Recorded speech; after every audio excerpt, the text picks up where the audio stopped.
çalar Ela'ya bak bak, nefesim tükenir. Hayal değil bu, hayatın ta kendisi. Aşkımız şimdiden, aşkların efendisi. Maşallah diyelim, nazarlar değmesin. İlan ettim, bu kalbin sahibi de sensin. Maşallah diyelim, nazarlar değmesin. Bugünü yaşa, yarını hayal et, çünkü hep benimlesin.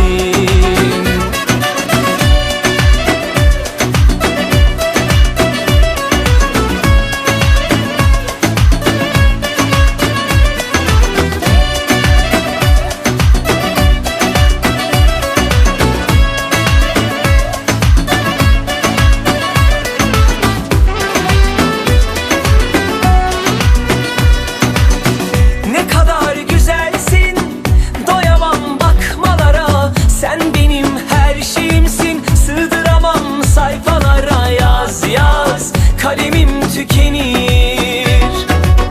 Ne kadar narinsin, kıyamam dokunmaya. Ne güzel gözlerin var, güneşte çalar Ela'ya bak bak, nefesim tükenir.